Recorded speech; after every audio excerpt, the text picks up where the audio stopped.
এখন কথা হচ্ছে যে আমরা আগে শিখছিলাম যে এ সমান সমান এল প্লাস ও ই, মানে অ্যাসেট সমান সমান অনার্স ইকুইটি প্লাস লায়াবিলিটিস, তাই না? তো এটা কিন্তু আমরা এর আগের লাস্ট যে প্রথম যে ভিডিওটা, সেই ভিডিওতে আমরা শিখছিলাম। এখন এখন আমরা যেটা শিখবো সেটা মূলত বলা হচ্ছে ট্রানজ্যাকশন, ঠিক আছে? তো ট্রানজ্যাকশনটা কি? ট্রানজ্যাকশন হচ্ছে যেটা আমাদের কি, যেটা যদি আমি বাংলা ইংলিশে বলি যে which change the financial position. আমরা কিন্তু আগেই বলছি ফাইন্যান্সিয়াল পজিশন হচ্ছে ব্যালেন্স শিট। ব্যালেন্স শিটকে আমরা ফাইন্যান্সিয়াল পজিশন বলে থাকি। সো ব্যালেন্স শিটটার মধ্যে কী কী ছিল? গেছে ব্যালেন্স শিট হচ্ছে এটা অ্যাসেট, লায়াবিলিটিস এবং অনার্স ইকুইটি।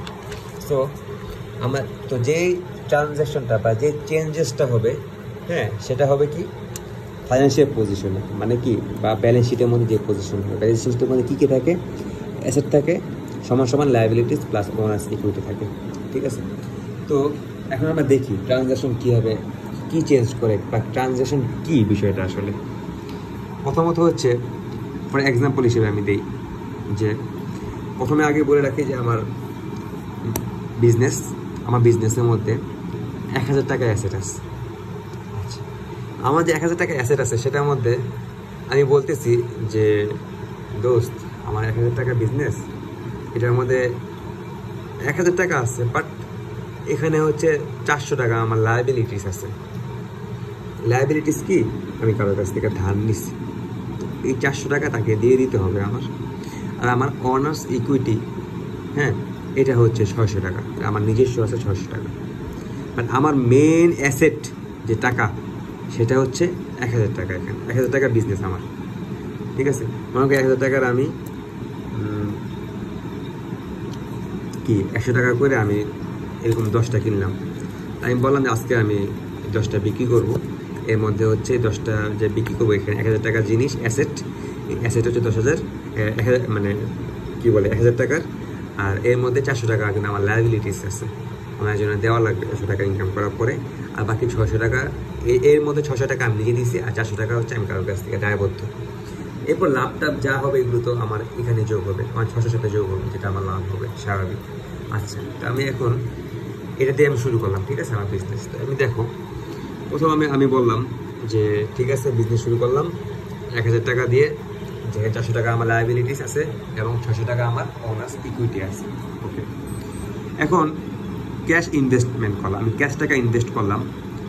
আমি ওনার হয়ে ক্যাশ টাকা ইনভেস্ট করলাম 200 টাকা। দেখো আমার কিন্তু ব্যালেন্স শিট কিন্তু এটা অ্যাসেট সমান সমান লায়াবিলিটিস প্লাস অনার্স ইকুইটি। এখন আমি 200 টাকা ইনভেস্ট করবো। 200 টাকা কি? 200 টাকা অবশ্যই অ্যাসেট, ক্যাশ টাকা অ্যাসেট। তো দেখো এখানে অ্যাসেট 200 টাকা বাড়ছে না, আমার বাড়লো, প্লাস সমান সমান এই পাশে কী বাড়ছে? আমার এই পাশে কি আমার লায়াবিলিটিস বাড়ছে? না, লায়াবিলিটিস কেন? আমার দায়বদ্ধ কেন বাড়বে? আমি কারোর কাছে ধার নেই, আমি নিজেই ইনভেস্ট করছি। তো আমার এই জায়গার মধ্যে ওনার্স ইকুইটিটা বাড়ছে না, আমার ক্যাপিটাল বাড়ছে না। ওনার্স ইকুইটির মধ্যে আমরা কী কী বলছি থাকে? Capital plus revenue minus drawing minus expense, তাই না? তো আমার কি ক্যাপিটাল বাড়ছে না 200 টাকা? তাহলে দেখো আমার এখানে যোগ করলাম 1200 টাকা হলো। এখানে দেখো যোগ করার পর 800 আর 400 কে 1200 টাকা হয়েছে না? এটা কি হলো? আমার স্ট্রাকচারাল চেঞ্জ হলো না, বা সরি নেট চেঞ্জ, বা আমার যে এই ট্রানজ্যাকশন হলো না, এখানে চেঞ্জ হয়েছে না? চেঞ্জ কিন্তু দুইভাবে হয়, একটা স্ট্রাকচারাল এবং একটা নেট চেঞ্জ। নেট চেঞ্জ বলা হয় যে দেখো এই পাশেও চেঞ্জ হচ্ছে, এই পাশেও চেঞ্জ হচ্ছে, এটাকে আমরা বলবো কি নেট চেঞ্জ। আর স্ট্রাকচারাল চেঞ্জ হচ্ছে আরেকটা, যখন আমরা উদাহরণে যাবো তখন বুঝতে পারবো এই স্ট্রাকচারাল চেঞ্জটা কী। এটাকে সমান একটা মনে রাখবা, সমান সমানের দুই পাশে যদি চেঞ্জ হয় সেটাকে আমরা বলবো নেট চেঞ্জ। আর সমান সমান এক পাশে বা এই পাশে যদি চেঞ্জ হয় সেটাকে আমরা স্ট্রাকচারাল চেঞ্জ বলবো। উদাহরণ সামনে আমরা দেখবো ইনশাল্লাহ। আচ্ছা, এখন বলা আছে cash payment to AP at 100 টাকা। এপি আমরা কি বলছিলাম? এপি হচ্ছে অ্যাকাউন্ট পেয়েবল। এই যে অ্যাকাউন্ট পেয়েবল, যে যাকে আমার টাকাটা দিতে হবে। অ্যাকাউন্ট পেয়েবল মানে কি? আমার লায়াবিলিটিস। এপি কি? লায়াবিলিটিস। তো আমি আমার লায়াবিলিটিস যে ছিল তাকে আমি 100 টাকা দিয়ে দিচ্ছি, ক্যাশ পেমেন্ট করে দিচ্ছি, তাকে আমি 100 টাকা পেমেন্ট করছি। তাহলে দেখো আমার লায়াবিলিটিসকে যদি আমি 100 টাকা দিয়ে দিই, এই দেখো 400 টাকা ছিল, এখানে আমি 100 টাকা মাইনাস করলাম। এবং দেখো আমার যে ক্যাশ টাকা ছিল 1200 টাকা, ওইখান থেকে আমি 100 টাকা মাইনাস হয়ে যাবে না? আমার অ্যাসেট যে ক্যাশ ছিল 1200 টাকা, ওইখান থেকে আমি 100 টাকা মাইনাস হবে না? 100 বার হবে। আর 100 টাকা মাইনাস না করলে আমি তাকে দিব কীভাবে? তাকে যখন আমি 100 টাকা দিলাম লায়াবিলিটিসকে, তখন লায়াবিলিটিসকে মাইনাস হবে। তাহলে দেখো এখানেও মাইনাস হচ্ছে, এখানেও মাইনাস হচ্ছে। তাহলে এখানে মাইনাস হলে কত থাকে? 1100। এখানে মাইনাস হলে থাকবে 300 আর 800, মোট কত? 1100। সমান সমান হয়েছে দুই পাশ সমান সমান হয়েছে। সবসময় মনে রাখতে হবে অ্যাকাউন্টিংয়ের যে ট্রানজ্যাকশন হবে সেটা অলওয়েজ যেটাই হোক, এটা দুইটা কাজ হবে আর কি, ঠিক আছে? দুইটা জিনিস হবে। তুমি দেখো স্বাভাবিকভাবে তুমি একবার জিনিস চিন্তা করো, তুমি একটা ফোন কিনলা, বা তুমি একটা বই কিনলা, একটা ল্যাপটপ কিনলা, বা তুমি যেটাই কিনো, কেনার পরে তুমি দেখো তোমার কাছ থেকে দুটো জিনিস হচ্ছে। একটা হচ্ছে তোমার কাছ থেকে টাকাটা চলে যাচ্ছে প্রথমত, দ্বিতীয়ত কি হচ্ছে, তোমার একটা অ্যাসেট হচ্ছে। তুমি যদি ল্যাপটপটা কিনো, তোমাকে একটা অ্যাসেট হচ্ছে। তুমি একটা টেবিল ল্যাম্প কিনো, তোমার একটা অ্যাসেট হচ্ছে। সো এরকম করেই, হ্যাঁ, কিন্তু টাকা কিন্তু চলে যাচ্ছে। সেম এখানেও কিন্তু সেম, এই অ্যাকাউন্টিংয়েও কিন্তু ঘুরে ফিরে সেম জিনিসটাই হচ্ছে। আচ্ছা, এটা আশা করি বুঝতে পারছো। এরপর দেখো পারচেস অফ ফার্নিচার অ্যাট 100 টাকা। আমি 100 টাকা দিয়ে একটা ফার্নিচার কিনলাম, ঠিক আছে, আমার বিজনেসের জন্য। লাইক 100 টাকা দিয়ে ফার্নিচার কেনার পর তুমি দেখো ফার্নিচার না কিনে মনে করো আমি টেবিল ল্যাম্পটা কিনলাম 100 টাকা দিয়ে, ঠিক আছে। তো আমি 100 টাকা দিয়ে কেনার পরে দেখো এটা কিন্তু আমার কাছে আছে, এটা আমার কাছে আছে, বাট 100 টাকা আমার কাছ থেকে চলে গেছে। 100 টাকা চলে যাওয়ার পরে আমার কাছে এটা আসছে। তো একবার জিনিস চিন্তা করো, আমার কাছে যে এই জিনিসটা আসছে, আমার কাছ থেকে 100 টাকা চলে গেছে, চলে গিয়ে আসছে। কি চলে গেছে? টাকাটা কি আমার কাছে? অ্যাসেট। টাকাটা কি আমার? টাকাটা হচ্ছে আমার অ্যাসেট। কিন্তু আমরা কিন্তু আগেও পড়ে আসছি ইকুইপমেন্ট। ইকুইপমেন্ট কি আমাদের? দেখো অ্যাসেটের মধ্যে কিন্তু আমরা পড়ে আসছি, অ্যাসেটের মধ্যে ইকুইপমেন্টটা আমরা পড়ছিলাম। ইকুইপমেন্টটা কিন্তু আমার অ্যাসেট। তাহলে দেখো এটাও আমার একটা অ্যাসেট, 100 টাকাও আমার একটা অ্যাসেট। এটা আমার প্লাস হয়েছে, এই অ্যাসেটটা আমার কাছে আসছে, এই অ্যাসেটটা, বাট আমার কাছে 100 টাকা চলে গেছে। তাহলে দেখো আমি এই জায়গার মধ্যেই এই অ্যাসেটের মধ্যেই কিন্তু আমি কাজটা করতেছি। 100 টাকা আমার আসছে, 100 টাকা আমি কেন প্লাস করলাম? আমার এই ল্যাম্পটার জন্য, ঠিক আছে। 100 টাকা আমি মাইনাস করলাম, আমার টাকা চলে গেছে। তাহলে দেখো প্লাস মাইনাস কাটা কাটা 1000 টাকা আছে না আমার ঘুরে ফিরে, কিন্তু ক্যাশ টাকা 1000 নাই, এটা সত্য। ক্যাশ টাকা 1000 টাকা নাই, ক্যাশ টাকা আমি 100 করে কমে গেছে। বাট আমরা তো বলছি অ্যাসেটের মধ্যে ইকুইপমেন্টটাও আমার অ্যাসেট। কারণ এই লাইটটা দিয়ে আমি অনেক কিছু করতে পারবো, বিজনেসে অনেক কিছু কাজ হবে, আমার অনেক কিছু হবে। তো এটা আমার জন্য একটা অ্যাসেট, তাই না? সো আশা করি আমরা বুঝতে পারছি যে ক্যাশ টাকা গেছে, বাট আমার কিন্তু ঘুরে ফিরে কিন্তু 1000 টাকাই আছে। বাট ক্যাশ হয়তো 1000 নাই, ক্যাশ হয়তো আমার কাছে আছে এখানে 1000 টাকা ধরো, কারণ 100 টাকা আমার ইকুইপমেন্ট। ওকে, তো দেখো এই পাশে কিন্তু চেঞ্জ হয় নাই, লাইবিলিটিও চেঞ্জ হয় নাই, ওনার ইকুইটিও কিন্তু চেঞ্জ হয় নাই। সো এই যে চেঞ্জটা হয়েছে, আমরা কিন্তু আগে সমান এক পাশে চেঞ্জ হলে সেটাকে আমরা বলবো স্ট্রাকচারাল চেঞ্জ। দেখে আমরা বলতে পারি এটাকে স্ট্রাকচারাল চেঞ্জ হয়েছে, 100 বার আমরা এটা বলতে পারি এটা একটা আমাদের স্ট্রাকচারাল চেঞ্জ হয়েছে। ফর এক্সাম্পল হিসেবে আরেকটু দেখো, account receive from AR. AR মানে কি? Account receivable. অ্যাকাউন্ট রিসিভেবলের কাছ থেকে আমি 100 টাকা নিলাম। আমরা কি বলছি? অ্যাকাউন্ট রিসিভেবলটা কি? অ্যাকাউন্ট রিসিভেবল হচ্ছে অ্যাসেট, যে ভবিষ্যতে তার কাছ থেকে আমি টাকা পাবো, ঠিক আছে। এখন দেখো অ্যাকাউন্ট রিসিভেবল যদি অ্যাসেট হয়, তাহলে সে আমাকে অ্যাসেটের টাকা দিয়ে দিছে 100 টাকা আমাকে। হ্যাঁ, অ্যাকাউন্ট রিসিভেবল আমাকে কি করছে? 100 টাকা আমাকে দিয়ে দিছে। বাট অ্যাকাউন্ট রিসিভেবল সে আমাকে ক্যাশ টাকা দিছে, আমি তার কাছে ক্যাশ টাকা নিচ্ছি। কিন্তু আমি কিন্তু আগেই রিকগনাইজ করে রাখছিলাম যে অ্যাকাউন্ট রিসিভেবল আমার জন্য কি? অ্যাসেট, তাই না? আমি আগেই কিন্তু একটু ডিপলি চিন্তা করতে হবে। আমি কিন্তু আগেই ট্রানজ্যাকশন আমি আগেই লিখে রাখছিলাম, হয়তো কোথাও যখন আমি জার্নাল করছি তখন আমি লিখে রাখছিলাম। জার্নালটা আমি সামনে শিখবো ইনশাল্লাহ। তো জার্নাল শিখলে এগুলো আমাদের জন্য আরও ইজি হয়ে যাবে। বাট জার্নাল শেখার আগে আমাদের এই জিনিসগুলো একটু জানতে হবে। তো অ্যাকাউন্ট রিসিভেবল যদি আমার জন্য অ্যাসেট হয়, আমি চিন্তা করলাম, মনে করি এটা আমি বিক্রি করলাম আজকে, আমি অ্যাকাউন্ট আমার বিজনেসের জন্য। সে বললো ভাই কালকে টাকাটা দিব, তো আমি আজকের যে খরচাটা তৈরি করব, আমার কী কী টাকা, আমি কী কী আজকে বিক্রি হয়েছে, কী কী হয়েছে, আমার যে ব্যালেন্স শিটটা আমি তৈরি করব, সেখানে আমি বলবো না যে আমার বা আমি যে ইনকাম স্টেটমেন্টটা তৈরি করবো আজকের জন্য, সেখানে কিন্তু আমি বলবো যে আজকের জন্য আমার কী কী হয়েছে, কী কী বিক্রি টিক্রি হয়েছে। তো সেখানে আমি বলবো যে আমি কী করলাম, অ্যাকাউন্ট রিসিভেবল হিসেবে আমার অ্যাসেটটা আমি এই জায়গাটার মধ্যে ওকে আমি ও কাকে টাকা দিবে কালকে, বাট আমি লিখে রাখলাম যে অ্যাকাউন্ট রিসিভেবল, ফিউচারে আমি বেনিফিট পাবো, ফিউচারে আমি টাকাটা পাবো। তো আমি লিখে রাখলাম যে অ্যাকাউন্ট রিসিভেবল আছে আমার 100 টাকা, এটা আমার অ্যাসেট হিসেবে যোগ হয়েছে। ঠিক আছে, অ্যাকাউন্ট রিসিভেবল আমার কি 100 টাকা আমি লিখে রাখলাম, এবং আমি সাথে সাথে রেভিনিউ, ওনার্স ইকুইটির মধ্যে আমি রেভিনিউ লিখে রাখলাম 100 টাকা। স্বাভাবিক, তাই না? আমার রেভিনিউ হয়েছে।